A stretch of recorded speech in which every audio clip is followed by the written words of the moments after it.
अगर कोई हिंदू है और वो आतंकवादी है, वो मारता है मासूम लोगों को, उसके बारे में भी यही कहेंगे आप? हिंदू पहले आतंकवादी नहीं हो सकता। ये क्या बात हुई? मैं इस बात की गारंटी ले सकता हूं। दोषी ठहरेंगे। तो ये कहना कि सिर्फ मुसलमान ही आतंकवादी हमले कर सकता है, ये बिल्कुल गलत है।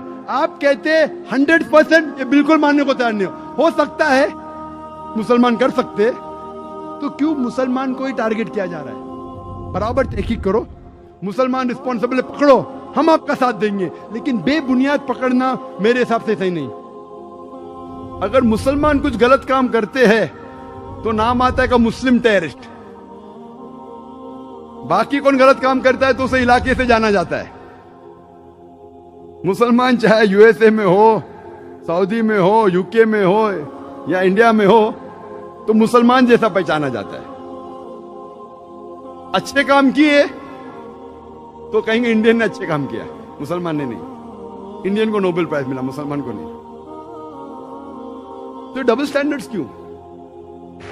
मैं ये नहीं कहता हूं कि मुसलमान ने आतंकवादी हमले नहीं किए। कोई भटके हुए मुसलमान हैं जो किए होंगे, मैं ये नहीं कहता हूं कभी नहीं किए, ये बिल्कुल गलत होगा। लेकिन मीडिया में जब फ्रंट पेज पे आएंगे अक्सर मुस्लिम टेररिस्ट, जैसे बाकी टेररिस्ट कौन है ही नहीं, इस देश में सिर्फ मुसलमान ही टेररिस्ट है। जब तहकीक करते पता लगता है कि सिख टेररिस्ट भी है, बिंदरवाला ग्रुप, और ये सिख टेररिस्ट ने 5 जून सन 1984 में उन्हें गोल्डन टेम्पल को कब्जा किया। इंडियन आर्मी फोर्स जाती है, उनको बाहर निकालती, 100 लोग की हत्या होती है।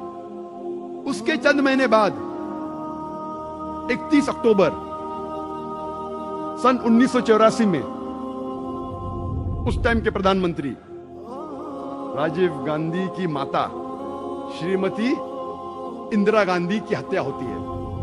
उसकी खुद की सिक्योरिटी गार्ड उसकी हत्या करते हैं। आता है पेपर्स में security guard assassinated Shrimati Indira Gandhi. कौन था? सिख था। आज भी आप वेबसाइट पे जाएंगे, आपको यह नहीं मिलेगा कि सिख टेररिस्ट ने अटैक किया। Personal body guards of Shrimati Indira Gandhi ने उसकी हत्या की। आप असम में जब जाएंगे, असम में एक टेररिस्ट ऑर्गेनाइजेशन है ULFA, united liberation front of Assam. बहुत खतरनाक है। उनका मेन मकसद है, वो हिंदू ऑर्गेनाइजेशन है, हिंदू आतंकवादी ग्रुप है। उनका मेन मकसद है कि मुसलमान को मारना, मुसलमान की हत्या करना। और आपको पता है कि चंद सालों में उल्फा, सिर्फ उल्फा ने, ये 2 साल के पहले का स्टैटिस्टिक्स है, अभी अपडेट नहीं किया हूं मैं, 2006 तक के उल्फा ने 749 टेररिस्ट अटैक्स किए। There is no other terrorist organisation in the world history who has done 749 terrorist attacks. 749 terrorist attacks ULFA ने किए चंद सालों में सिर्फ। हम पढ़ते ही नहीं पेपर में, पता ही नहीं। मैं जब बॉम्बे में पेपर पढ़ता हूं, पता चलता कश्मीरी टेररिस्ट, मुस्लिम टेररिस्ट। जब मुझे कश्मीर लोग काफी बुला रहे थे तकरीर करने के लिए, और मैं सोच जाऊं क्या नहीं जाऊं, जाऊं क्या नहीं जाऊं। फिर 2003 में सोचता हूं मैं जाऊंगा। अल्हम्दुलिल्लाह वहां की गवर्नमेंट पूरा इंतजाम करती है। और 14 साल के बाद सबसे पहली बार खुले आम पोलो ग्राउंड में तकरीर करने की परमिशन देती है। माशाल्लाह 1 लाख से ज्यादा लोग वहां मौजूद होते हैं। मैं सोच रहा था मैं जाऊं क्या नहीं जाऊं, हालात बुरे हैं। मौत का तो डर नहीं, अल्हम्दुलिल्लाह अल्लाह के काम के लिए। बस सोच रहा था अच्छी फिजा है कहने गया मैं। फौरन गवर्नमेंट ने मुझे 2 पुलिस ऑफिसर दिए स्टैंड गन के साथ। मैं वहां गया, तकरीर किया, चीफ मिनिस्टर से मिला, गवर्नर ने मुझे बुलाया डिनर के लिए, ब्रेकफास्ट के लिए, काफी मिनिस्टरों से मिला। हालात तो लग रहे थे, लेकिन मुझे कुछ महसूस नहीं हुआ कि 2 बॉडीगार्ड्स की जरूरत थी। चंद महीने बाद मैं जाता हूं असम में, एयरपोर्ट पे उतरता हूं, उतरते ही 4 पुलिसमैन स्टैंड गन के साथ। 4 पुलिस, असम में क्या जरूरत है? असम में 4 पुलिसमैन, वो भी स्टैंड गन के साथ, क्या जरूरत है? जब मैं सड़कों पे निकलता हूं, एयरपोर्ट से दूर जाता हूं, फिर एहसास हुआ मुझे 3 दिन बाद कि अगर ये 4 पुलिस अफसर मेरे साथ नहीं होते थे तो शायद मैं आज नहीं होता था यहां।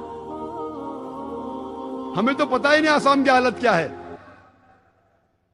आसाम में इतने आतंकवादी हमले हो रहे हमें पता ही नहीं है। मुझे तो बिल्कुल नहीं पता था, मैं न्यूज़पेपर पढ़ता हूं हमेशा। वहां जाने के बाद पता चला, इंटरनेट पे तहकीक करने के बाद पता चला कि वहां की terrorist organisation is one of the most dangerous, बहुत खतरनाक। ऐसे कई टेररिस्ट ऑर्गेनाइजेशन है असम में, बोडो, मिजोरम में। कई क्रिश्चियन ऑर्गेनाइजेशन है, मीजो क्रिश्चियंस ऑफ नागा, वो भी आतंकवादी हमले करते। और एक हमला किया था 2 अक्टूबर को, 2 तारीख अक्टूबर के सन 1984 में 44 हिंदू लोग का कत्ल करते ये क्रिश्चियन ऑर्गेनाइजेशन, और कई लोग को जख्मी करते। खाली क्रिश्चियन लोग ने कितने हमले किए हिंदुस्तान में वक्त नहीं है, क्योंकि 10 बजे तकरीर बंद करना है हमें।